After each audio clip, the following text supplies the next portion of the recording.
Welcome to another episode of Stronger. I'm so excited to finally bring back my really good friend, Sebastian Stan. Now, Sebastian and I have been friends for close to probably 15 years now. I've done a lot of interviews with him. And what's so exciting about this episode is, as a friend, as his coach, I really have seen his evolution. And I've just seen how he's matured and how he's grown and his level of success. One of the most genuine human beings I've ever worked with. No ego, incredibly humble, a real friend. And that's something that I think in my line of work sometimes get a bit transactional with the client. They want you here, you're here, and then when they're off doing their thing, they're off doing their thing. And what I love about Sebastian is for the last 15 years, he always checks in. We always make it a point to get coffee, to meet in person. We've been there for each other. And I'm just so excited that you guys are really going to get an opportunity to see who he really is as a person. Because I think we got glimpses of this in interviews, but this sit down right now, we go well over an hour, right? I mean, this is probably closer to 90 minutes with questions. We answer about 5 questions that came in, great questions. We probably had hundreds of them come in for Sebastian. That's how popular he is. But I think if you guys love Sebastian Stan, I can guarantee you, you're going to love him even more after this episode. Let's go.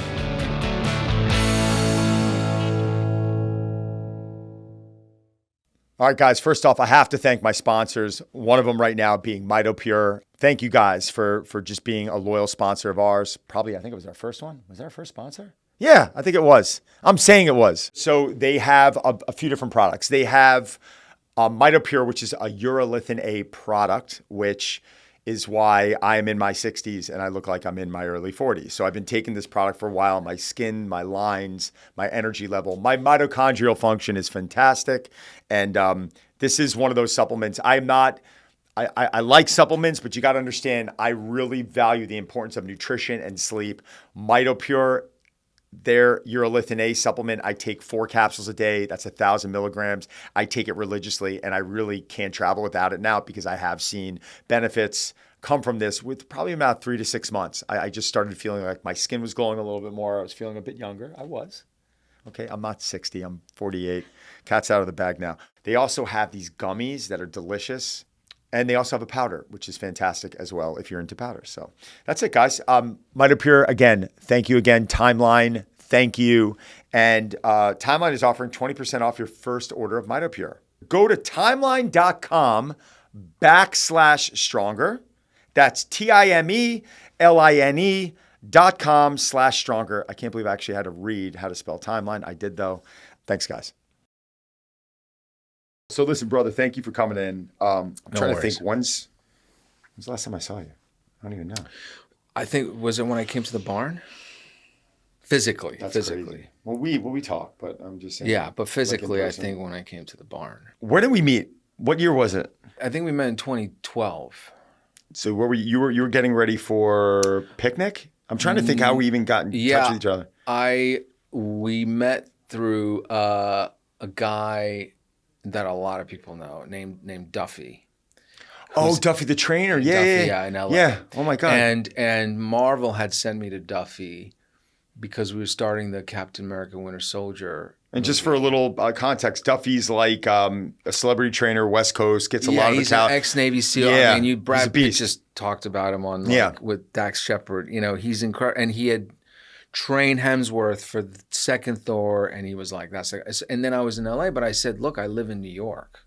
Like, I don't live in LA, really, right? You know, and I said, and he was like, well, there's only one guy, you know, you should call, and his name is Don Saladino, and I was gonna do a play before doing the movie, and that required some kind of a, you know, physique, and really that was like the first time I came, I called you, and immediately you were like, look, I just want, you like tequila? And I was like, I mean, listen, I mean, you know, once in a while he goes, well, you know, I'm just saying, like, we gotta figure out like what you're doing daily, so that I know what the obstacles are, because diet is a big part of it, as you know. So. It is true. And I do ask about those things because, you know, within a few minutes, I can understand whether someone's going to like make those changes or not. Like, there's just some people that you talk to, like, what are you trying to get ready for? It's like, all right, well, you're in a great place right now. And if you have to get ready for something, maybe we don't need to go all in. Some people have to go all in, and some people want to go all in. But I have worked with people in the past that are just like, do not take this away from me, or I will not allow you to do this? And you're like, you got to find ways to give them a little bit of what they want while you're still doing a lot of what you want. Well, right. I think a lot of personality goes into it because I think people, right, they always want a fix. They want a quick fix. They want to be able to just be told what to do. And I think what I've learned is that your mindset and your belief system is going to go hand in hand with the work you put in the gym. So around the time when you met Duffy, I mean, and this is now 13 years ago. So, I mean, I'm even forgetting. What was work like then, and where did you feel like you were at in your career? And it was picking back up again because I had done this TV show called Political Animals, and before that, I remember the first Captain America came out, and it was 2011 was a really hard year for me, like in a lot of ways. And then so things were going again, but I had just found out that we were doing the sequel to Captain America, probably maybe like that year when I called you. So it was like, it was a hopeful time because it felt like, okay, I'll go and do this play on Broadway and then I'll be able to do the movie. So, you know, I had a leeway a little. Oh, so you were looking at that. Actually, I don't know if I've ever heard that. So you actually were looking at Picnic, the Broadway show, as a way to like, all right, I'm going to venture into this. I'm going to get in a really great shape because I have to be practically naked on this whole stage. And then I'll be able to kind of segue into this next Yeah, movie. it worked out well because, again, right, like it wasn't going to happen overnight. And that was the first time I meant the goals that I was trying to get, which was just to get in shape or get bigger or whatever. And I remember we started with really old school way of doing it, which was a certain lifting program, and then I was eating a certain way, and then we kind of changed the diet as we were getting closer to the play to fit where I was, you know, I could get as cut as I could and all that. So, but that was like the first time I ever even attempted to do anything physically like that. So and I know we talked about this, but it was probably a decade ago. What did Picnic do for you? Because that was a big, I think, turning point. Doing movies and doing Broadway, I think, are two completely different things, right? And the fact that you had to be ready every night, the anxiety of being on stage, having to be shirtless. I mean, people don't understand the pressure that brings in. And like, so what did you think when you were done with that? Were you like, I can do anything now? Was that like a big stepping stone for you in your performing career? Yeah, definitely. I mean, you do a lot of public speaking, right? And and I've always heard a lot of people talk about how public speaking for anyone, no matter what they do, is just a scary, like nerve-wracking thing. So like being on stage is similar to that. I think there was definitely some, you know, getting through nerves and conquering fears like that, because the truth about theater is you can't bow out. Like no matter what happens, you have to be there at 8:00 and do the show. And a lot of people think, oh, you've just got 2 hours, you know, the 2 hours in the day and you can have the whole day to do everything else you want. And it's not like that. Actually, everything you're doing is structured around those 2 hours.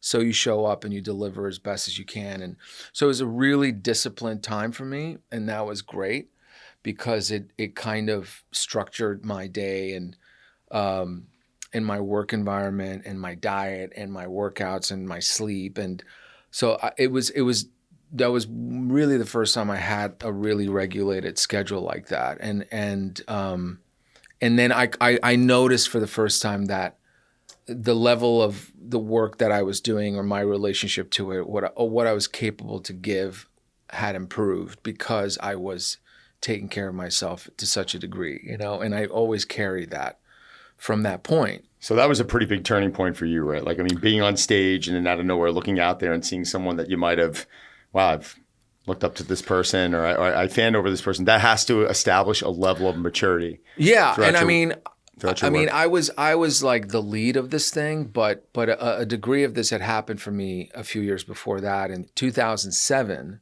with Liev, which is how I met Liev, is when we did talk radio. And crazy people came to see him in that. I mean, you had Paul Newman, Al Pacino. Oh, that had to be cool, though. Insane people were coming to see it. But exposed them to you now, so you felt like they were getting a little bit of a taste of what you were doing. Yeah, I was meeting them, and that in itself was another real experience for me, and also just learning from him. I mean, it's funny when I look back now, he was my age.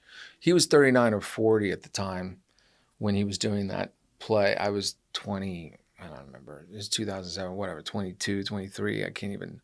But anyway, there were definitely defining periods. I didn't really feel like Picnic did a lot for me personally. I'm not sure it really did much in terms of like move the needle or whatever professionally. I mean, I had some opportunities to go and keep doing theater after that, which I didn't take. But in terms of the film, TV world, it didn't necessarily open a lot of doors for me as I thought or hoped. It was funny. I had a young guy reach out to me the other day about where he wants to go in his career. And he started talking to me about, well, you know what, school wasn't really for me. And I thought about it for a split second and I gave him an answer. And I said, listen, if you're going to go through life expecting to wake up every day, wanting to do everything that's in front of you, you're going to fail miserably because that's just not the reality of it. Now, in your line of work, I think people on the outside are going to look in and say, oh my God, I'd love to be on stage. I'd love to be doing that. But there is a pressure, there is a mental health component, and there is a fact that, guess what? You've been very open about this, and this is what people respect a lot about you. You're going to have a bad day, right? I mean, it's incredibly difficult to be in your situation and have to show up on a day where you're sick. Maybe, there's an ill person in your family, something's going on in life, and to have to compartmentalize that and push that aside, I think is a lesson that I wish a lot of today's youth would learn, because it's an example that, guess what? I'm having a day, I'm human, and I also want to go lay in bed and watch Netflix, but I can't do that tonight. I mean, 100%. I don't think anything's going to get achieved by you sitting in bed and watching Netflix. And if you're starting your morning, I listen to Huberman a lot. Andrew Huberman. Andrew Huberman, yeah. He's great. Huberman, I guess. I had dinner with him last year. Did you? Yeah, he's a good guy. Yeah, but he knows so much, and smart. He speaks so much about. They always ask him about the morning routine and everything, and it's like he was saying. He goes, if you're waking up in the morning and the first thing you're doing is you're looking at your phone and you're scrolling through things, news, social media, whatever, and you haven't gotten out of bed and you haven't gotten sunlight, any water or anything, you're 100% already, you've set yourself back for that day or how you're approaching it. But in terms of having a bad day and still having to show up, my mind always goes back to Michael Jordan. And that game he played when he was sick. Do you remember that? Oh, yeah, I've watched Last Dance 100 times. Last Dance. How that was one of the best documentaries I've ever seen. It's amazing. And I mean, the guy is playing. He's sick. He's got a fever. He's food coughing, poisoning. or whatever it was. He ate the pizza. That's what happened. He's like, I eat the pizza. It wasn't the flu. I eat bad pizza.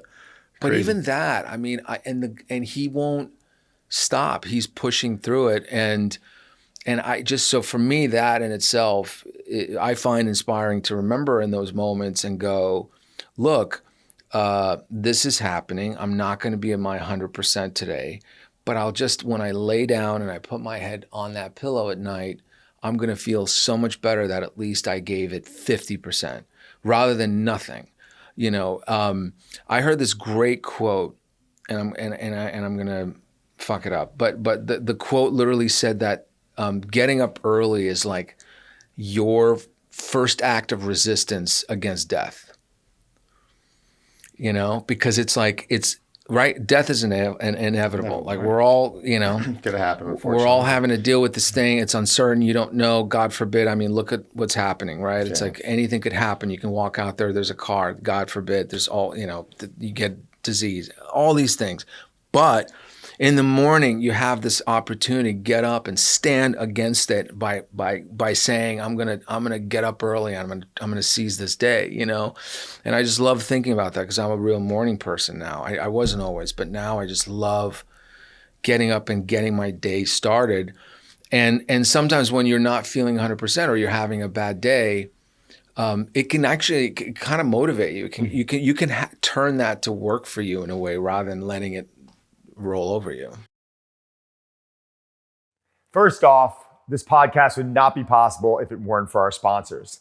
And I'd like to thank Masterclass for sponsoring this episode. And with Masterclass, you can learn from the best to become your best. There's nothing like gaining a fresh perspective from experts who've seen it all and have the wisdom to prove it. including, let's cover these. We got Joanna Gaines, okay, one of my friends, and she is a wizard in the home improvement space. And what it really opened my eyes to were the different styles of homes, how she approaches a different type of space. I personally know Jo, but I see her in a training environment and I see them back in Waco, Texas, but to see how she really approaches home builds, improvements, renovations, call it what you want. It's such an art, and to be able to incorporate and take some of that stuff into maybe things I want to do to my home, I think makes it really special and incredibly valuable. There's also so many other types of classes you can take. I saw one recently on the art of the negotiation. There's also ones on gut health, how to improve your skin. I mean, these are all things that, these are right in my wheelhouse. I love this. So I think when you have access to an expert like that, and you can dive into areas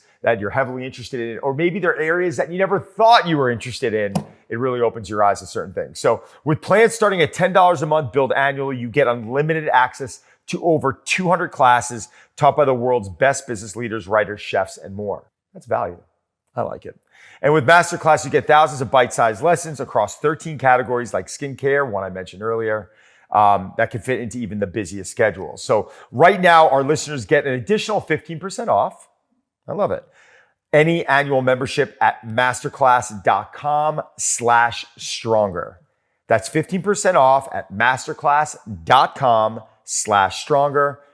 Again, masterclass.com/stronger. Thanks again, everyone. So what is, if you don't mind, what is your morning routine? This is something I'm sorry, it's probably changed since we last talked. If you're a morning person now and you're getting up and doing that, what's an ideal morning for you? It changes depending on what, if there's a work or no work, right? If there's going to set or not. But for instance, if I'm not working now, I play with different things. This past month I did, I said, I'll try not looking at my phone for 1 hour when I wake up. That's a good discipline, by the way, if you can do that. Yeah, just 1 hour. Did you find that helped you? It did in a way, because it freed me up, right? Yeah. From necessarily having, I just know it's there, right? And I know if for some reason, God forbid, there's an emergency or something, I'm going to be reached. So it's okay, right? Was there an anxiety in the beginning? It wasn't anxiety, but you catch yourself because you pick it up and you go, oh, wait. But if I wake up at 8:03, I look, it's 8:03, I go, okay, 9:03. I'm not going to open it until 9:03. I get up, I immediately slam water. I try to do the 8 to 12 ounce water. Mm-hmm. Then immediately I set the coffee. I go and I look out the window, try to get the light, mm-hmm. and then I'll have the coffee and I'll literally write and journal for at least 20 minutes, or I'll do a 20-minute meditation. Do you find that journaling helps you a lot? It's been amazing for me. What do you like most about it? Do you feel like it isn't dear journal, today there's a cloud. I get it. It could just be a reiteration of things. It's more my way of meeting, of finding out who am I dealing with today? By that I mean me. Right? It's me going okay, what do you got for me today? And then I feel like I get the return. Well, and meaning, oh, here's where I'm at. I'm worried about that. I haven't figured that out. I'm thinking about that. Here's a question. That's interesting. So it's more of an assessment on how you feel like you are that day. It's an assessment. What headspace you're in. What's the headspace? What is going on emotionally, mentally? But also it's an opportunity to set a goal and to remind yourself of certain things. I did a Tony Robbins challenge for 30 days. He had this thing where he listed every morning. He goes, just play around with it. Every morning, he goes, when you're writing things down, he said something he goes, write around these things. I choose to be happy. I choose to be positive. I am grateful for what I have. I choose to focus on what I can control. I embrace challenge and opportunities to grow. I'm committed to continuous growth. I can achieve great things. I'm missing a couple, but I played around with that a little bit, even if it felt pedantic and just sort of robotic for me to write that, and it's not I was walking away from that out there trying to change the world. Something was going on that I felt was helping me carry that with me for the day, right? Because I'm a big believer in that, in terms of just what you're setting for yourself in that day and how you interact with people. What mm-hmm. are you carrying with you? What are you choosing to pay attention to? What you don't? I really try and think a lot about that now. And I think of the brain very similar to what you do with your body. I mean, you're so right. We're so disciplined sometimes with our bodies in terms of dieting and saying, I'm working on this. I want to gain some muscle. I want to lose some fat or whatever, right? So I know that I'm not going to have a fucking cookie every single night. Okay, I may on Sunday and that might be my moment.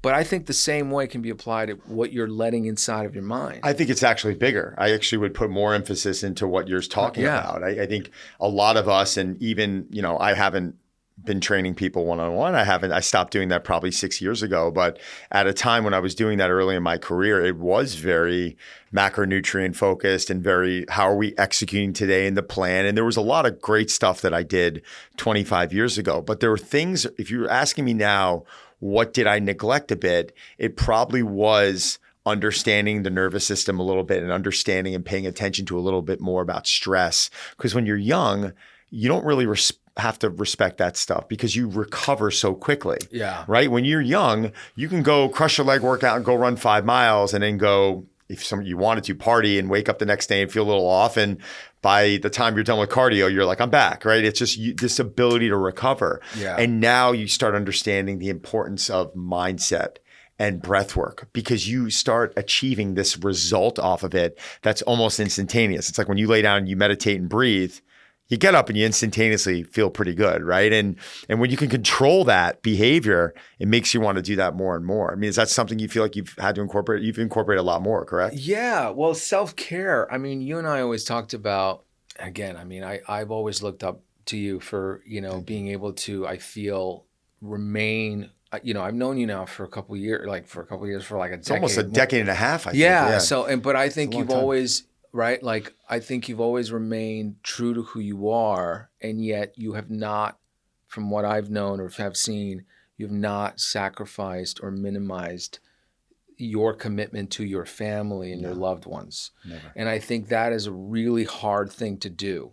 I just do. I don't think, again, like we've been lucky and we've been privileged and all these things, but I think this balance of how do you show up for loved ones? How do you be a good father? How do you try to be an example? How do you be authentically and also be authentically who you are? And I think this is the thing that I'm trying to hang on to, and I'm so determined to protect, especially as I'm getting older, and I'm thrust out there as you are now. I would say in this space of sort of free for all, make believe. I'll just choose to have and believe whatever I want. I don't care what the truth is. Like I'm determined to hang on to my authenticity because it's the one thing that I know it is just the truth. Like you need the truth, your own truth. And that's what's important, I think. The one thing I think we've always done is we have protected a lot of the relationships we have around us. And it's something that I value. Like my family for me is always number one. And the other relationships after that, I have a group of people in my life, and a lot of it revolves around business, but my business people and my friendship people, it's very similar because we all have very similar values. We all have very similar things that are important to us. And like happy hour is not important to us. And I'm not talking down to someone who it is, but that's just not where I put my time. Our social hours for us used to be when we were training and going and getting a meal. And you know what? We would talk about life and we'd talk about the good things and the bad things. And when things went wrong, you saw who was there for you. But yeah, I think there are a lot of things today that if you don't protect that unit around you, I think it's very easy to become jaded by all the noise that's out there.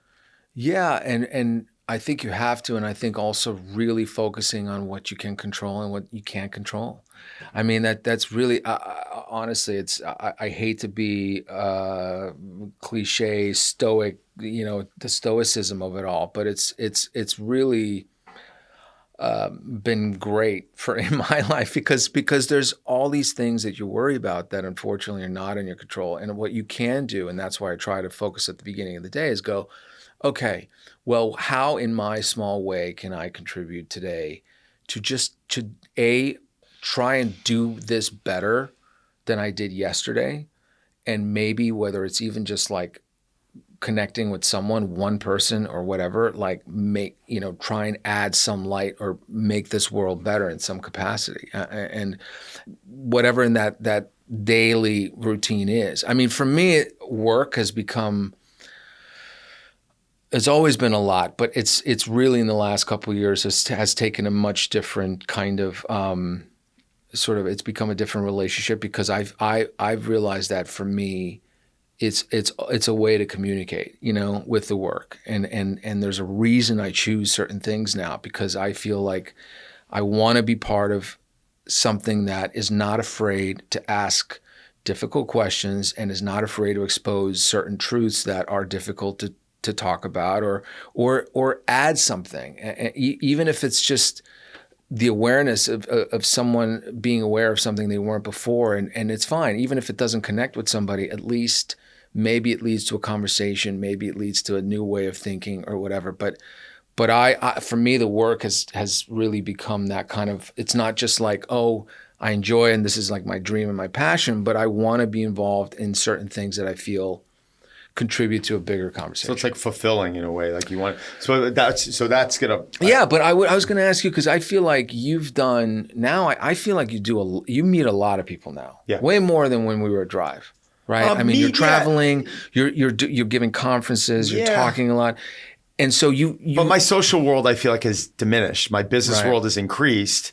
But I feel like my social world, and this isn't to offend anyone, but I think the time I spend with people has really narrowed. Like I have a list of people, you being one of them, who if you called and you were like, hey, dinner Friday, I'm going to find time to make that happen. But it's a handful of people. Because it's hard. Like now you've got kids, you've got a business.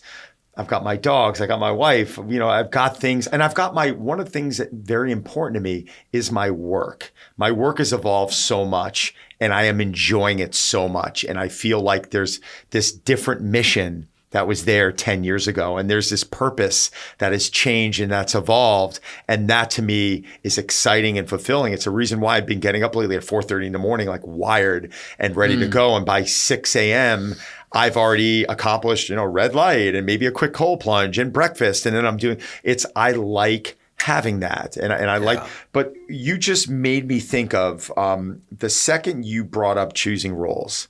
And obviously there's so much you and I could talk about besides acting, but it's such a big part of your life. The thing I've seen you do, and I'm really proud of, is the roles you take are so diverse. Like every time, and it reminds me of Billy in a way, because Billy, I had Billy on here once and we sat and Billy's been on and a bunch of those people have been on, but Billy's an actor. Billy's an actor. Like Billy looks at roles and he's like, what is going to challenge me? How am I going to get better? This is not easy. And I feel like the roles you've taken over the last 10 years, Seb, are hard. I mean, you've gone from playing like a superhero character, which everyone knew you for, to a shirtless Broadway star, to the president of the United States, to a lunatic boyfriend of an Olympic skater. Like there's so much. I know which one are you going to go with there? but there's so much diversification there. And in a way, like you come into these roles and you become this character, which is really hard. And I said that to Billy. It's hard to convince someone who knows you. Because remember, when someone comes in and they know you, they're like, no, I know who that person is. And when you watch them become that person in a role, I think that's where the talent shines. Well, I listen, I appreciate you saying that. I mean, there's two things about it. I mean, one is just to say, like, that's always what I sought to do, is just to try to challenge myself and do something different. I have to try to offer something different than before. And I've never favored one role over another. Again, like the Marvel stuff, I'll always, till the end of time, like really helped me grow as a person and helped me grow as an actor. And it taught me relationships and Robert Downey and Scarlett and all these people I looked up to. And the business. And it was a family, and it gave me like a sense of belonging and everything. And it's always there for that, but it was only the step one for me. This is where I'm finally now, and I'm lucky that it's happening in my 40s and it didn't happen earlier for me, because I look at these young guys like Timothée Chalamet and like Austin, and like, they're doing stuff that I don't think I could have done at their age. I just wasn't. I wasn't there. I wasn't caught up yet. Like I'm amazed at how where they are at this point, because I go, wow, where's that guy going to be at 40? Imagine. But for me, I needed to grow, and again, I think a lot of it came because I had an upbringing. I was not born in this country. There was a significant part of my youth that I had to spend to get Americanized, or like to fit in and really find my way in a different way. But it's really now that I feel I'm finally getting to do the stuff I've always wanted to do. This was always the plan. It's just to keep trying different things and different challenges. And part of that also has come, again, I go back to what can you control, what you can't control, because there's so many times in this business where you see a project, you meet people and you go, oh, I want to work together, or yeah, let's make that happen. But you're not financing it. You're not controlling when it's going to go. Depending on the business and what's happening in the world and the market and all kinds of things that are not in your control, that project could go tomorrow or it could go in 6 months. You lose an actor who's not available anymore, the director or somebody. There's a million things that can happen that are not in your control that you don't allow you to make that project. So some of these things that you're talking about weirdly came very easily to me, like, and in the sense that I got a call and they were like, this is happening and it's happening now. The Trump movie, I mean, we were trying for 3 years. I never thought it was going to happen, but it just never went away. So I was like, at some point I went, well, maybe it has to happen because it's not going away. Like, it's just, so maybe this is what I have to do. Like, there are certain things, right, where you can put everything into it. I have other projects I've loved and I've been trying to get going for years, and they just can't. There's always an obstacle. There's always something, and at some point you got to go, okay, maybe it's not the right time, or it's not meant to be. So part of it has felt me getting out of my own way and going, you know what? I don't know what kind of role I'm going to play in 10 years or something. 100%. I don't know. Maybe in 10 years also you decide that you've done this really well and there's something else you want to do. You want to ride a motorcycle around America. I have no idea. You know what? I'm going through it now, and I haven't really spoken about this, and I'm going to kick it to you because I know you're going to give me an honest answer on it. But when my career started, I wanted to become a trainer. I wanted to be the best trainer. And then I wanted to open a gym. And I opened a gym. Then I wanted to get in the digital space, which was a company I started and didn't work out, but that evolved into other things. And when I started in the celebrity coaching business, that wasn't something I wanted to do. It just kind of fell on my lap and it became a great opportunity for me and I ran with it. But I remember at a time in my life, I was thinking, oh my God, if this doesn't work out, what am I going to do? This is what defines me, right? And then 2020 came around and I did a massive pivot. And now I'm doing a massive pivot. And looking back, and I'm going to name drop, Ryan Reynolds said it to me because I was a little bitter when Drive ended. I was like, oh, the hell with that place. I don't need it. And he's like, don't forget where you started. And he said that to me. And I kind of looked at him and I was like, I felt like shit. I was like, oh, yeah, I'm just talking right now. He's like, I know you're venting. I love you. But remember where you started. Remember the opportunities that place gave you. Looking back on that now, I am so grateful for all the people, all the opportunities, the facilities, the good times, the bad times. I don't want to go back. There's other things I want to do and there's other things I'm excited to do. Do you ever feel like sometimes if someone talks about a role or something that you did in the past, you think to yourself, and this is honest, I did that already. Let's move on from it. Like it's, you know what I'm saying? Like, is that a normal thing for you to feel? Because I feel it sometimes and I'm like, is that me being bitter or is that just me evolving? I think it's you evolve. I guess it's a way how you look at it, right? Like everything is just how we decide to look at it. Yeah. I'm realizing. And again, it goes back to that Tony Robbins thing is like you choose to be positive, right? You can see a situation as an opportunity or you can see it as a hindrance. And I guess I think about that sometimes and I think you're just moving on to what naturally feels like the next step. Right. And I think that could be very scary because, right, sometimes you've maxed out a situation and you go, I don't know what else I can do with this. Yes. Or if I want to do this. Yeah. I mean, fortunately, you were the owner of your business and Drive was your gym. My baby, yeah. Yeah. I haven't, I'm usually at the mercy of other people that are in control of the production or whatever. I mean, now I've gotten more into the producing aspect, and it's been really exciting for me because I feel like I'm involved in the conversations from the beginning. I'm kind of going, okay, what is the right team of people I can tell this? But usually I'm at the mercy of somebody else who makes decisions. And so, but what I can control, I think, is how I look at something and really being able to see like, okay, I think it's time for me to try something else and entirely new. You know, I'm working on this thing now. Again, if it comes together in the right way, I'm so excited about it. I have to speak Spanish for half the movie. How are you doing with that? How am I doing? Yeah. Well, right now I'm really worried. But like this filmmaker is incredible, and his name is Felipe Galvez, and he like did this movie that I loved, and I followed him, and we were able to connect, and he's doing this next film, and again, I'm not playing somebody from Spain. I mean, it's somebody who speaks Spanish very well, but he has to speak Spanish really well in the film, and the character has a similar origin to me in a way, but again, I go, yes. At 43, I'm going to learn Spanish.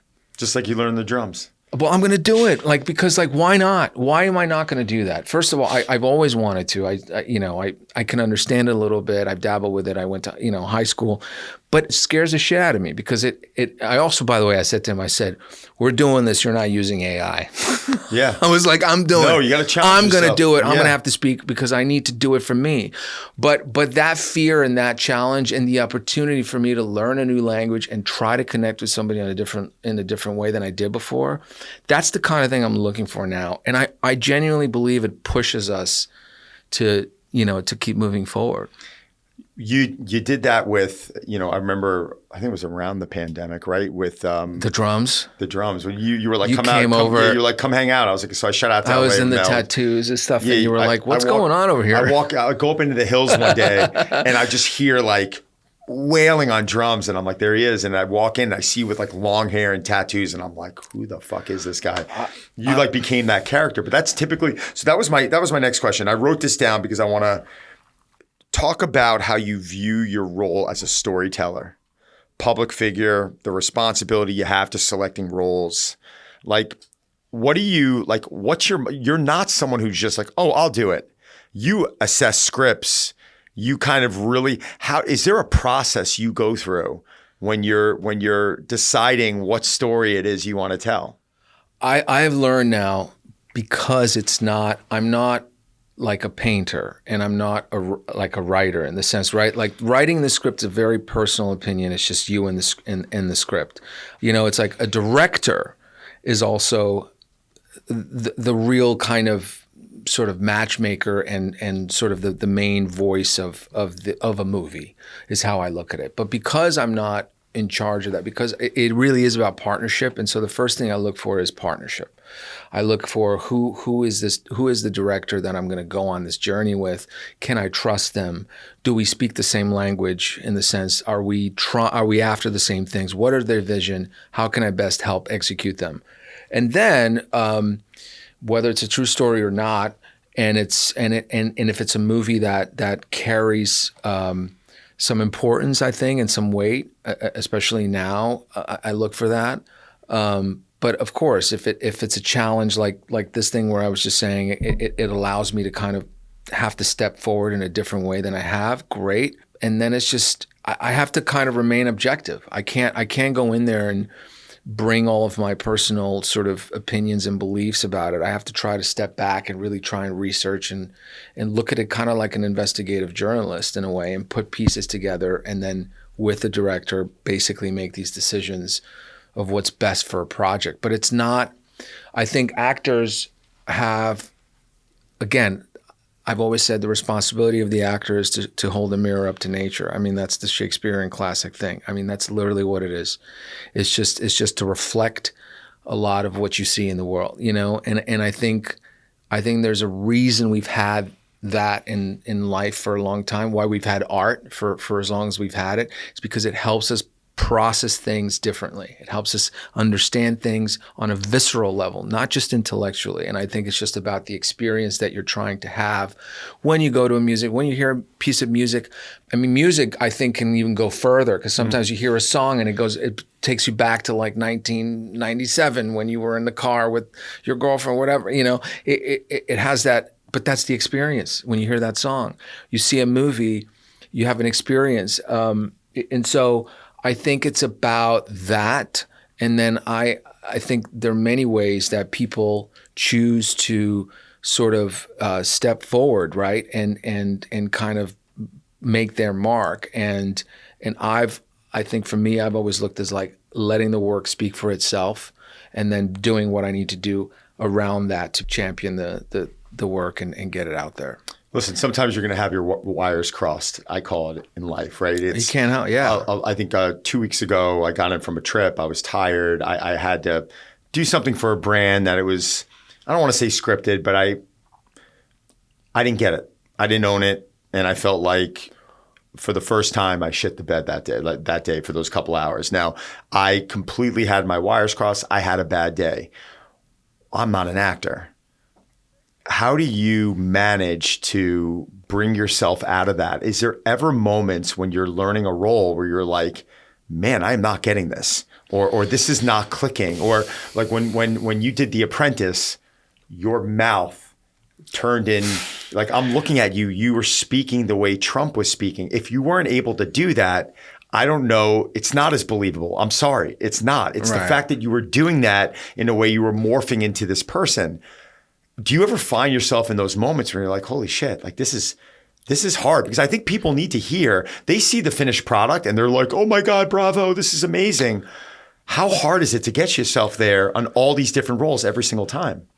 I mean, it is hard. And I think that sometimes you go in there going, I don't know if I'm going to get there.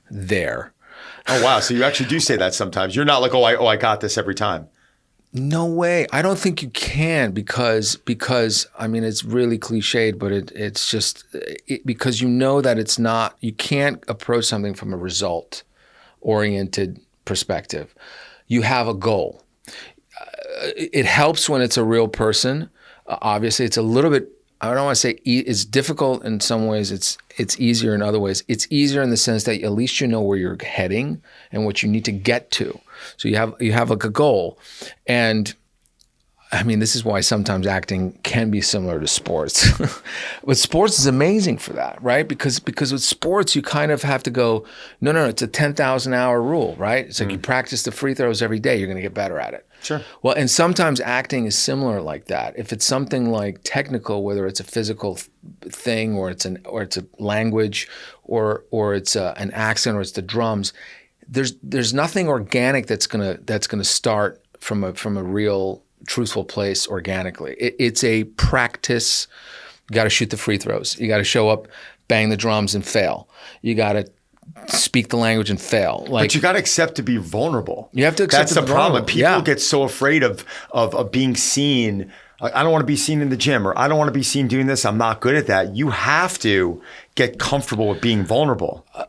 You have to be comfortable with being vulnerable, and also you got to get out of your house. I mean, you can't just sit there and look at your phone and expect things to happen overnight. Yeah. It breaks my heart when I feel there's so many people that are totally hostage.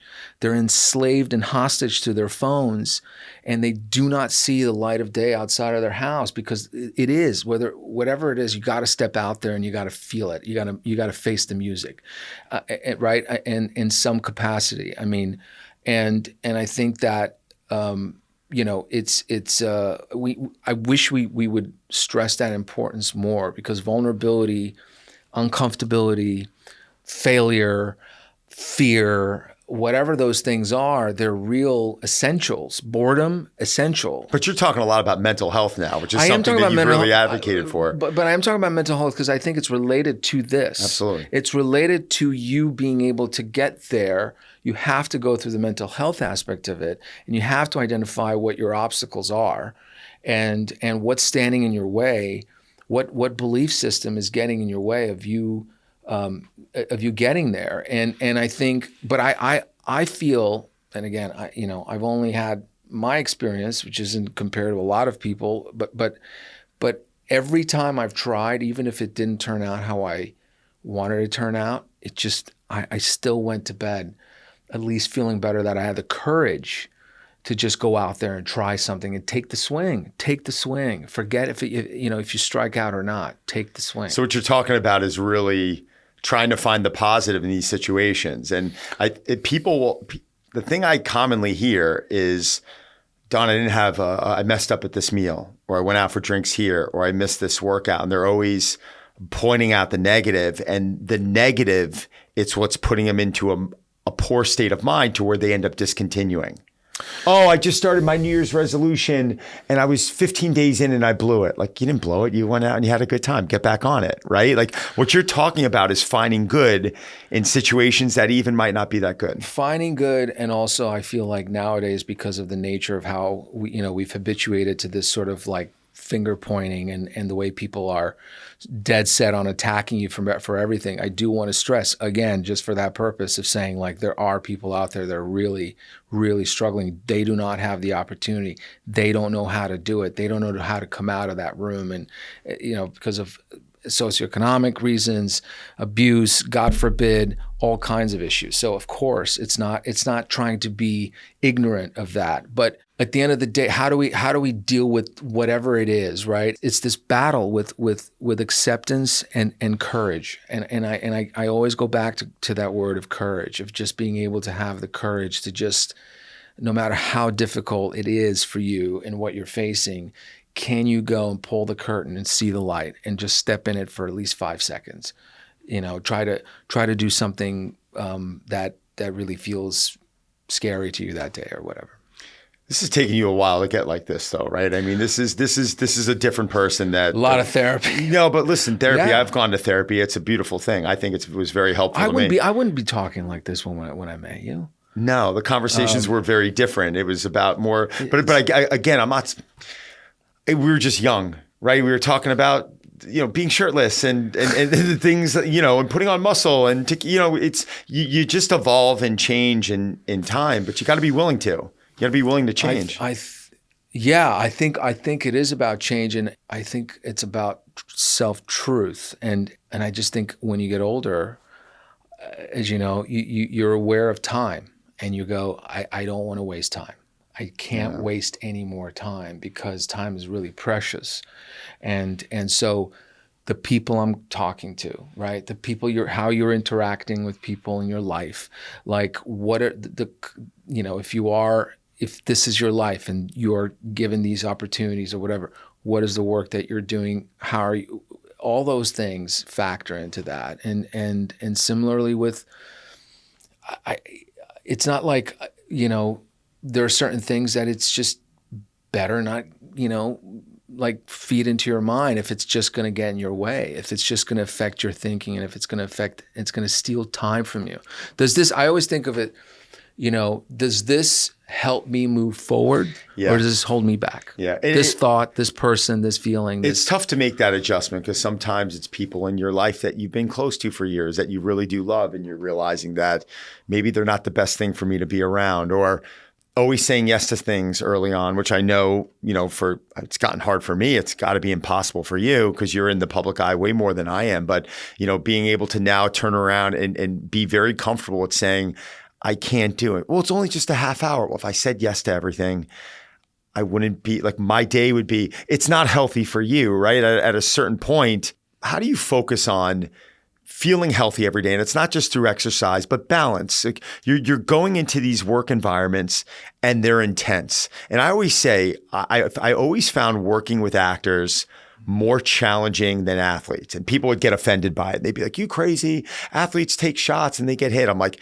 actors are always changing roles. They're always becoming different people. They're always changing time zones. They're away from their family. They're working with different people.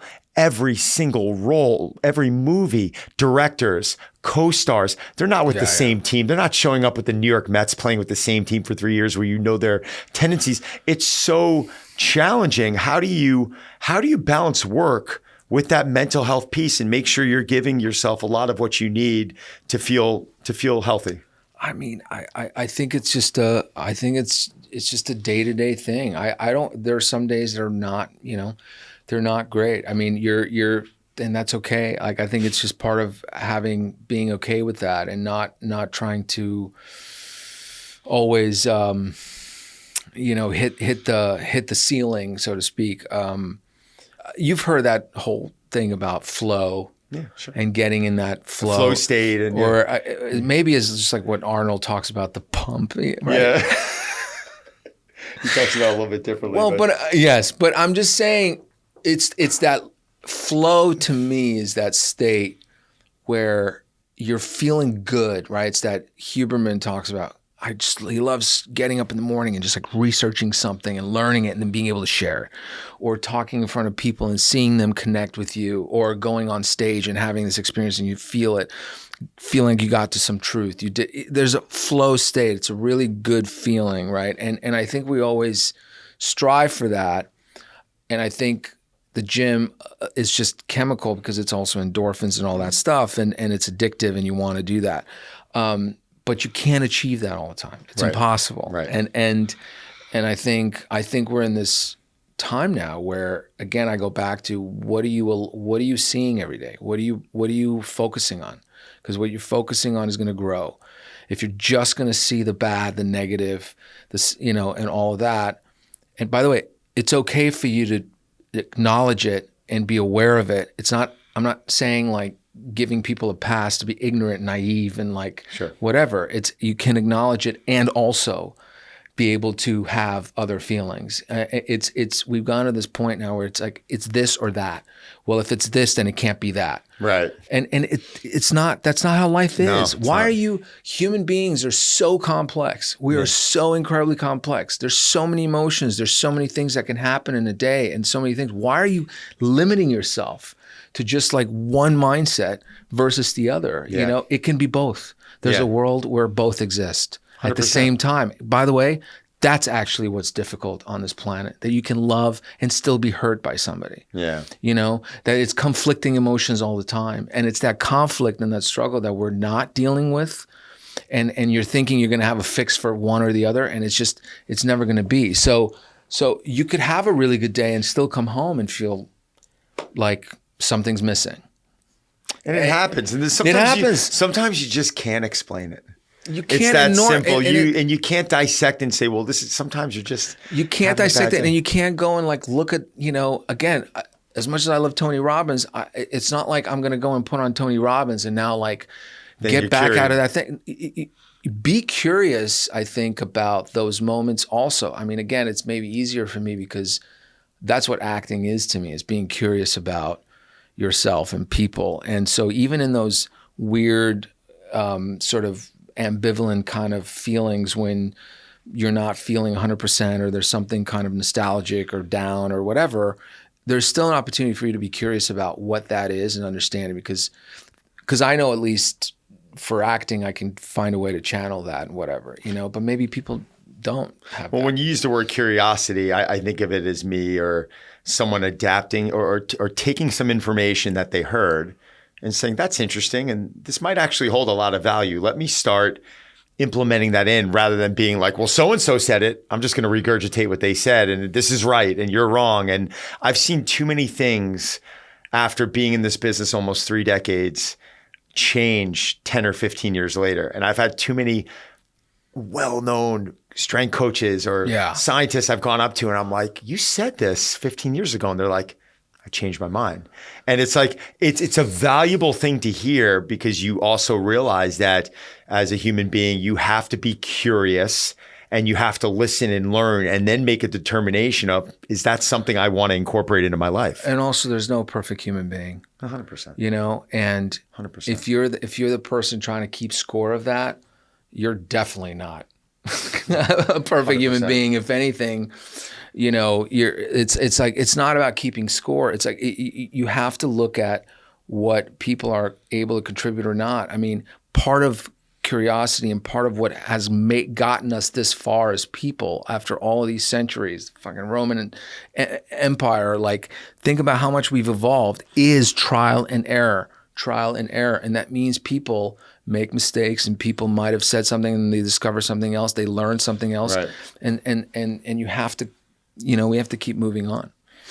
So now what I want to do is I want to ask you a question, ask you a couple rapid fire questions, which are easy. They're just kind of cute and fun. And then we have a bunch of questions that I told you about that were pre-recorded, and we chose 5 that we love, and just get some, quick answers out of you, because I know people just love to hear your voice and connect with you. What is next for you right now? Like you've done so many projects, you've diversified yourself so much. Someone on the outside might look at you and say, this guy's challenged himself with everything. Do you feel like there's something else you haven't challenged yourself with? Is there something you really want to do? Is there something on the horizon that you're excited about? No, I have a few of really cool projects that I sort of, again, they require a lot of muscle and figuring out. So, but for me recently, just getting into the producing, which I never used to. That's something I never heard you say, by the way. Never heard you say that. Yeah, I'm excited that you're saying that. Yeah, because I think like you, eventually, right? Like you meet enough people, you work with them, and you realize, wait a minute, I actually know enough people now where I could call them up and say, hey, what about this or what about that? Are you interested in this? I read this article. It seems like a great story. Would you, so I'm focusing on that more. And then I think for me, I really want to keep growing with the writing and continue to kind of like get better behind the camera. That's I think it would be really interesting. I'd be terrified of directing and all that stuff, because I just feel like there's so many great people out there. Like, yeah, but getting more involved behind the camera has been really interesting. All right, very cool. All right, a couple rapid fires. All right. Okay.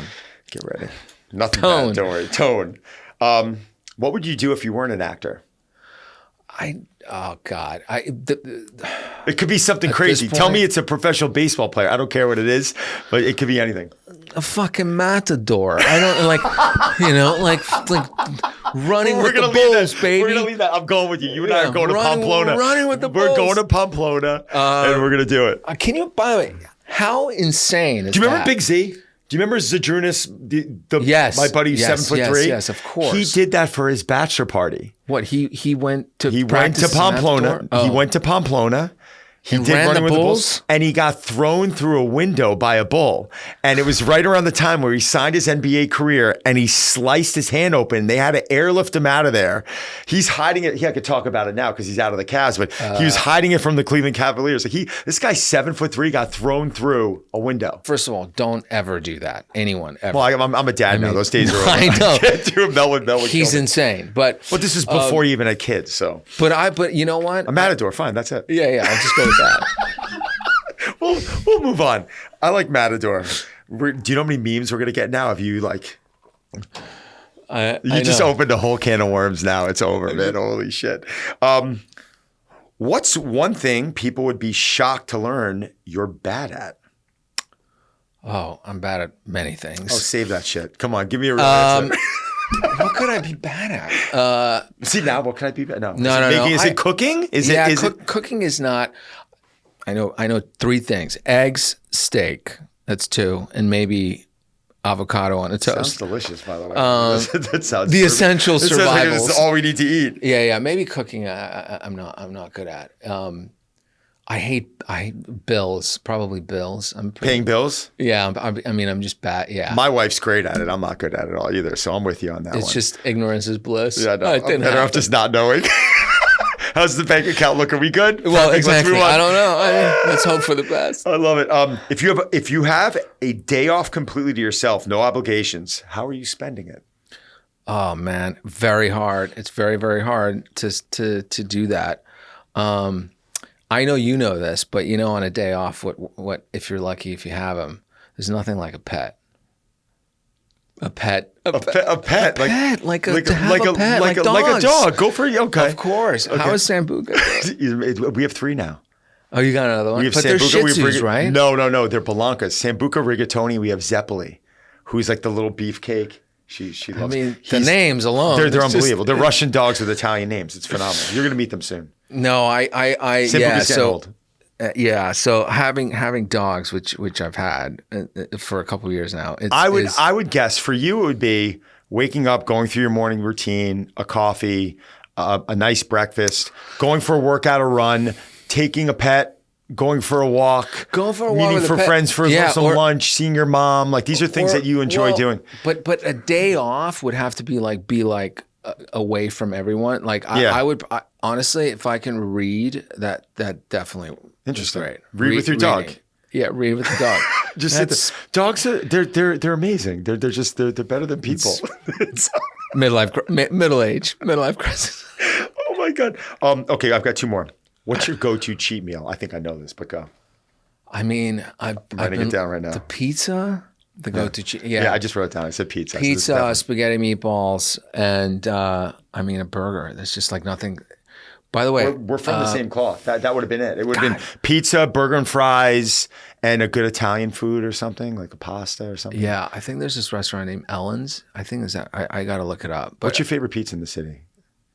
Do you have? Well, I go between Ruby Rosa and that Joe's Pizza. That unbelievable. The Joe's Pizza. Unbelievable. Ruby Rosa. I don't know. Unbelievable. Is that on Mulberry? Is it Mulberry? Ruby Rosa is in Mulberry, but Joe's Pizza has a few. But I go to the one on Bleecker. Bleecker Street. Yeah, that's probably the better one. Okay. Last question. You ready? If Don were cast in a movie about your life, what role would he play? Would I be the trainer? I'm throwing you under the bus. I'm like, you don't have to give me the thing is, you could play so many roles. Stop it. But I'm just also thinking about the one time when you came down to Atlanta. And remember, and I was like, my God, do you want to come and be in this movie? Yeah, he calls. So what he ends up doing is he'll call me. This is what happens. He's like, lots going on with work. He needs some other human beings around him. He's like, hey man, you want to come down and have some food? I'm like, yeah, sure. Train, whatever. Do you want to be in this movie? And I'm like, what do I have to do? So he literally brings me down to set. Who was directing that? It was someone. It was Steven Soderbergh. Yeah, right? yeah. But we did a whole day, and only certain bits ended up in the movie. But I didn't tell anyone about this. The funniest thing, I never told anyone. And out of nowhere, when the movie launched, I start getting DMs like, "Are you in Logan Lucky?" And I just was responding to people, and they're like, "Holy shit, that was you in Logan Lucky, wasn't it?" It was actually fun. I just kept it quiet.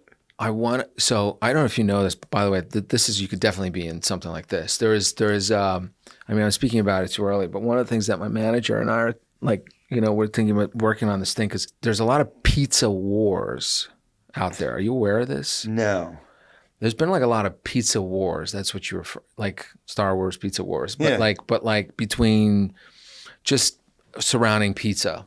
And like families, and I'm talking like going back, like from the 30s up until today. Is it like a documentary? Like what? No, like between different kind of, in Brooklyn and Manhattan. Even Joe's Pizza had a couple, like a split, brothers against brothers, like the whole thing, pizza wars. Oh, so you're going to make a movie on that? Oh, so you're going to make me one of the Guido pizza guys? Is that what I'm doing? You got to be in it. I mean, come on. Could you imagine? I got to learn how to start flipping dough. I mean, I just think you need to be through Little Italy. You got to be walking around, at least with an Italian flag. It's kind of the stereotype I'm trying to get away from. But I'll come on, you got to do it. I'll do it. I'm in. Like, it would be amazing for you if like there was one scene, like old, like Goodfellas style, where they're like, yeah, bring Don in, and then like they brought you in and they sent you in to clean up the mess. I feel like that would be perfect. I would be perfect. I'd be the laughing stock, but it'd be amazing. But there's plenty. I'll commit to Pizza Wars for a Starbucks cup of coffee and a nice lunch and a workout, and we're in. 100%. You don't have to pay me more than that. That's going to be our next thing, by the way. I love it. Well, listen, thank you for your time. We have 5 quick questions. Yeah. Hopefully we'll make them quick. And can't thank you enough, man. Love you for this and love you in general. But this is I always love catching up. And I feel like we have a good time. And I'm actually glad we did it in person now. We didn't do it, Oh, yeah. COVID's over, baby. No, my pleasure. Chris, you got some questions? Hey, I am here and I have 5 questions. If we can get to them and we'll just get right into it. Nice to meet you, Sebastian. Nice to meet you. First question is from Corey, and she is calling from Dearborn, Michigan. These are all over the world and all over the map. So here's the first one from Corey. I know who this is. Corey with a K. Oh, hey. Hi. This message is for Don Saladino of the Stronger Podcast and Sebastian Stan, guest of the Stronger Podcast. My name is Corey Belanek, and I am just finishing intermission of the show The Cottage at the Players Guild of Dearborn. My question for Sebastian revolves around theater.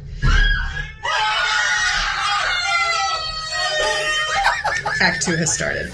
So my This is question for phenomenal. Sebastian is, if you could come back to Broadway, and I hope that Broadway is again in your future, what show would you love to do? What would be your bucket list show? If you need a list of shows, I have some for you. First on my list would be Chapter 2 by Neil Simon. If you haven't read it, please read it. But yeah, that's my question. What show would you love to do? What show would you love to be on your bucket list? Okay, we have to go act now. This isn't real. Bye. She's amazing, by the way. She's one of my challengers. She's outstanding. That's phenomenal. She is in the middle of a show. She's in the middle of a show. And she's calling. I mean, that's I love pretty- Corey. She's a huge fan. That's She's so cool, she's a dude. good That's she's so a good great. person, and she's been a part of the challenge community even when we were doing our Ronald McDonald Oh, stuff. amazing. So yeah. Oh let's- God. Well, you know what's funny is so I got a call from Jeffrey Riches, who was our producer on Talk Radio, the show I did with Leah, and he was like, "Do you want to go and do Talk Radio? Because it's the 20-year anniversary or whatever since it came. We did it, which was in 2007." And you could play the Liev's part this time because I'm old enough.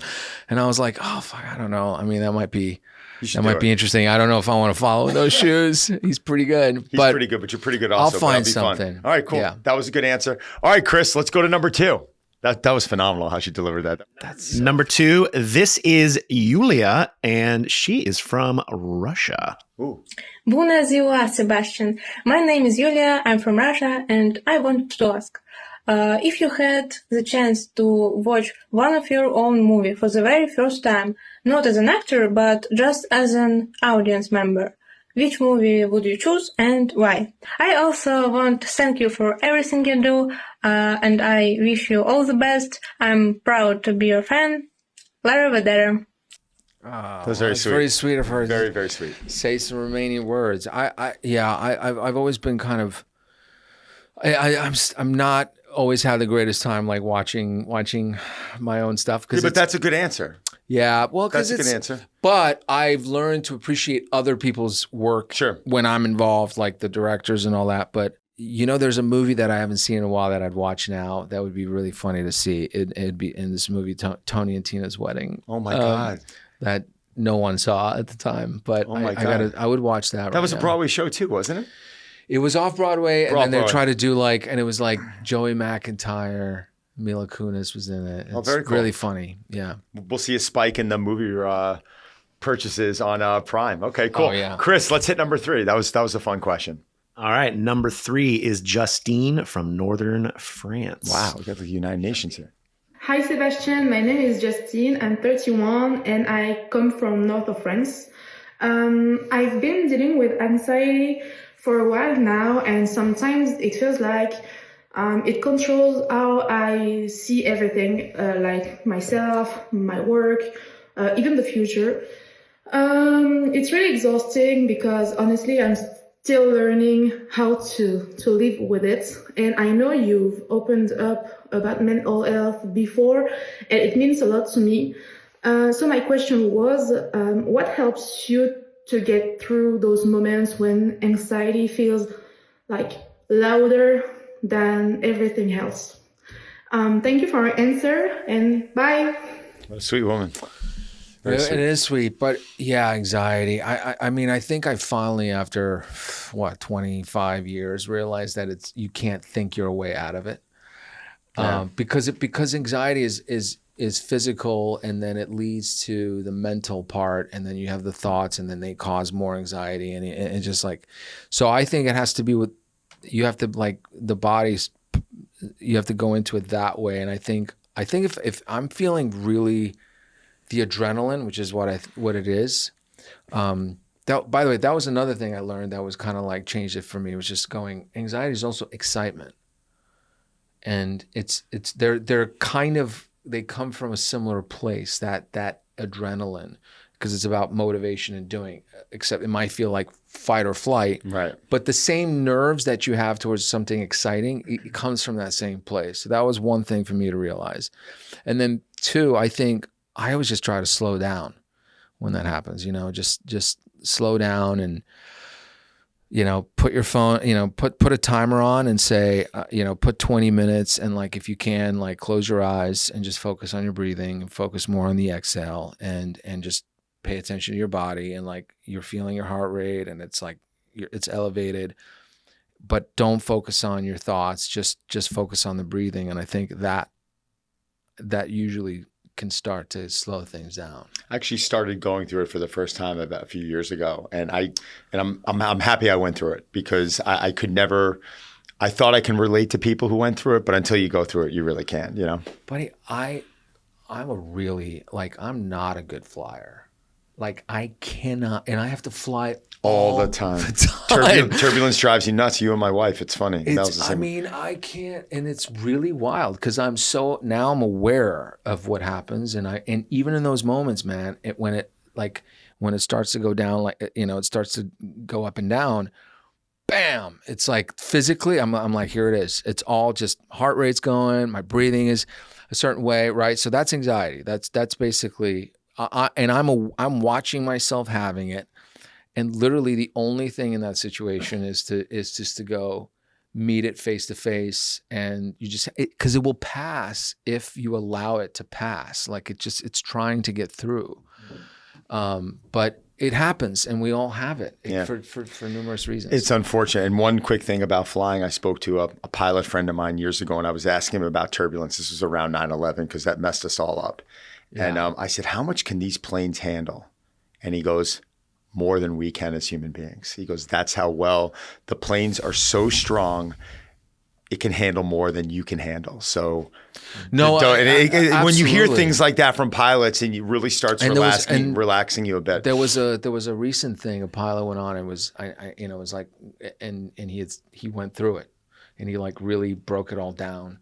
And he filmed himself talking about it. And it was great because turbulence has gone up. And I think a lot of that is also climate change. It's just like things happening and winds and all this. So what was he talking? He was talking more just about how to relax through it, or what's happening. Basically just knowing that it's okay. It gives you some peace when you hear that too. You get an education on it. It does help. You start thinking about it when you're. What I'm saying is like we're all, whatever it is, whether it's the plane or it's public speaking or it's just like, you read a piece of news or God forbid, it's just, we all have it. Right. We all have to deal with it. And it's just remembering it's in the body. Chris, is this question 4 or 5? What are we up to? I lost track. 2 more. We got one now from Lynn. So this is question number 4. Here we go. Here is Lynn. Hi, Sebastian. So my question is, with everything you do, filmings, workouts, events, and much more, do you ever feel guilty about resting or doing nothing for a while? And if so, what advice would you give to someone who struggles with the same feeling, even though normally they are really productive? These are really good. These are great questions, by the way. I know. I like them. Yeah. I mean, I do struggle with this. I think because when you've had a good day and you felt when you're productive and you felt when you're at your best, of course, you're always going to compare yourself to that. And you're going to want every day to have that, right? But it's the same thing with just overtraining, which is, I hate because it's so annoying because it feels so good to go to the gym, but then literally you have to take time off to give your body a reset. And so, yeah, and those days are not going to feel 100%, but I guess it's like, if you cannot beat yourself up about it and just give yourself a chance to kind of reset and know that part of that, it's the same thing about boredom. I was saying it's a way for your mind to reset for other things. It's not wasting time. It's allowing for that to sort of, for you to come back stronger the next day. So, I try to kind of like be kind to myself about it and not beat myself up. It is tough when you're so used to feeling good from being productive and being active. Those days where you just sit around, it can become a challenge sometimes. But I mean, in my business, it's like you get a phone call and you go, oh yeah, they want you for this, and this is going to happen, and this and that. And you're like, here I come. And like, it's literally like you're the roller coaster, like, woo! You're like, it's all going to fucking happen. And then next you know, you're not sleeping. 2 days. I have a crazy story, which I can tell another time about. Tell if you have it. Well, I'll tell you really quick. Okay, there was a remake of Point Break, the movie. Yeah, I remember the second. Yeah, and this was years ago, and I was so wanting to be part of that because I loved the original, and I was going to play the Patrick Swayze role. No, actually, I was going to play the Keanu Reeves role. Friday, I got the call. It's Friday. It was in New York, Friday night. I got a call from my agent. He goes, "You got it. You got the movie, and you're gonna they're gonna shoot in South Africa, Australia, New Zealand, like Europe, Paris." And you're like, "Oh my God!" And so like it was a really big job. You know, it was the lead of the movie and the thing. So I went into the weekend and I was like, "Yeah!" like literally, like I was like, "We're going out tonight. It's gonna be, we're hitting it. Let's it was go." Like literally amazing. I love it. Saturday, I wake up and I'm going like, "Oh man, that was a crazy, like I don't ever want to go out again, but I got a movie, you know, like I'm going to be okay. You know what? Let's just do it again. Let's go out Saturday. I think we're going to be all right. You know what? Don't worry. Cause we got this movie. It's going to be amazing." I mean, I was younger, whatever, right? Go out Saturday. I remember my buddy invited me to SNL. You know, I go, like we watched SNL. It was like meeting everybody. It was amazing. Sunday, I'm tired. Things have slowed down, but I'm going like, I have a job. Sunday at around 5:30 p.m. when I'm like trying to come back, you know, like to reality, my agent calls and goes, "We have a problem." And I said, "What do you mean?" He goes, "So I don't know if the movie is 100% yours." And I was like, what do you mean? What do you mean? He goes, "Well, there's a problem because, you know, they're thinking of going another way, and there was a last minute change and all that stuff and da-da-da." And I was like, no, you can't. You just told me on Friday, like I had the movie. I'm going to South Africa, right? New Zealand, I'm flying. They're like, and then literally, let's just talk tomorrow. It was like a game. Like I had, like someone just played a big joke on me. And then like Monday and Tuesday, he called, he goes, I'm really sorry, man. Like we got the call on Friday that seemed like everybody was on board with it, but there's actually something else, and it's just going to go a different way." And it was gone. Yeah. And I was like, "Oh my God, I can't." Devastating in the moment. But also just like, again, it's just a roller coaster. So from that point, I literally now I go, even when good news comes, I'm like, "Yeah, okay, sounds good." Yeah. Yeah. If I see you on set, then I'll give you a hug. Yeah, exactly. Yeah, like I don't believe it, you know, because there's just so many moving parts, you know. But it was just the laugh to go. I remember when you were up for that because I think you told me, and I was like, "Oh my God, you'll be great in that." Well, the movie came out, wasn't that great, and guess what? It actually ended up being a good thing. So I don't know. That happened to me. I got a call years ago about Biggest Loser, about being the coach, one of the coaches. So I don't know if I've ever told this story. So I go through the process and I'm like, I'm not getting it. I'm not getting it. So I finally get a call on a Friday also. And they're like, "It's down to you and this other person." And I'm like, all right, what does this entail? Like, I didn't really think I was going to get it. And I'm like, what does this mean? And they're like, "Well, you're going to have to leave home for 8 to 10 weeks. It was like some number, you're getting paid X. And now I'm like, holy shit, like this is real. I mean, and that show was massive. The first one was. Oh, right. This wasn't the first one. Oh, okay. So I lost it to a guy, and for whatever reason, and the show tanked. And I remember in the moment being like, "Oh my God, I can't believe how close I was." I wasn't devastated. I was just kind of like, my attitude was like, fuck them. Like I just kind of said that to myself, and I was like, let me move on from this. But like, you know, rejection's never a good feeling. You're like, why? And then you start looking into it, and the person was like, "Well, you're a coach, and we need someone with a little bit more influence." And blah, blah, blah. I'm like, okay, for whatever reason. And the show ended up not doing well, and I saw it, and I was actually, not to knock this person, I was really happy that I ended up not getting it. It ended up being a blessing. But in the moment, rejection's never a good feeling, and that's a very open moment. So. It's never a good feeling. But also, you know, you look back and there's a lot of things that actually now looking back happened as a result of me not going on that job that probably contributed a lot to me sitting here with you today. And same for you. Yeah. You could have taken that job and it could have led to, you know, in a different path that you don't know. So it's like, that's why I go, the past is just sort of like a movie that you you can throw on once in a while because it's like you can return to it and watch it, whatever. But you can't. You just got to let it go because 100%. 100%. And that was the reason that was the moment I realized I will never, ever, ever, ever do reality TV.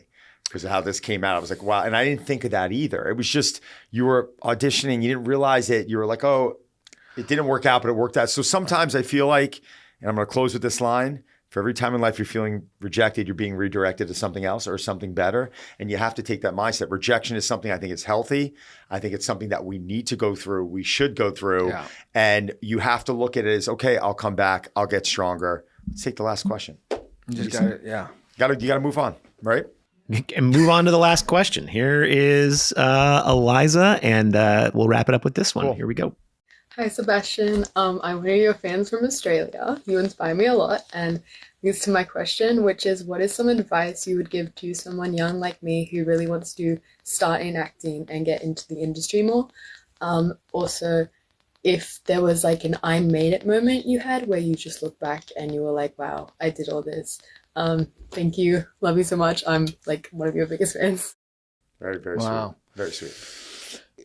I think for actors, maybe always, right? It's just role models.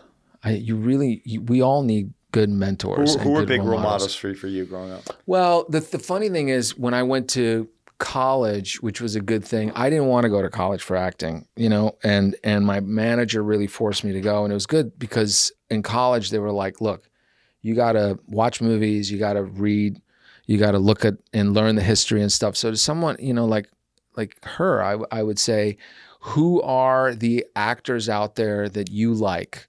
What are the movies that you like, the kind of parts that you gravitate to or you appreciate? And then be inquisitive, look up those people's lives. They didn't get there overnight. A lot of different people had their own struggles and their own obstacles. I used to love reading biographies. I still do. I mean, like, of course, the Pacino and De Niro. Oh yeah, and you always love them. Yeah. All that stuff. Like Meryl Streep. Like all those people. But even Liev, right? Like I think. If you have the chance to work with people, that's why it's important who you work with, because sometimes they can inspire you. But all those people had struggles like you did, and I think figuring out somebody that you want to kind of gravitate towards is one thing, and then the aha moments is. I feel kind of, it's strange not to mention it, but it's also strange to mention it. But being at the Oscars with my mom was definitely. That was awesome. That was You kissed her on her head because she was being very sweet and very motherly. And I think I told everyone, I was like, that's who this guy is. And that's why we all love you. I was dying because my mom decided to wear this like feathered dress. And through the entire show, like feathers were just flying. And like every time she would stand up and go, sit back down, like there was like these feathers like poof, would just lift in the air. And I'm like, we're on live television. So I'm like trying to catch these feathers. And like I was sitting next to like Monica Barbaro and her father. They were very sweet. And at one point she turns and I see like one of my mom's feathers is on her shoulder. And I'm like, fuck. I'm like, Mom, why are you wearing this dress? It's like Jeremy Strong was sitting next to her, like half of her feathers were like all over. It was, but it was, she just was so funny. But yeah, that was just like a great, it was like that's a good moment. Surreal. That's a good moment. Well, brother, listen, man, we have so much history and I love you like a brother and I can't thank you enough for your time and just everything we've done, even with the Ronald McDonald House and the challenges. You never say no. I never like asking, but I always do. And you're always there and you're always one of those friends that have been there for me and my family. And we just love you so much for it. We love you. No worries. And I just want to thank Christian Ponder and the crew over at the Post for this place is awesome. It's just, it is a place. It really is nice. And they've just been a great home. And guys, hope you enjoyed the episode. Thanks.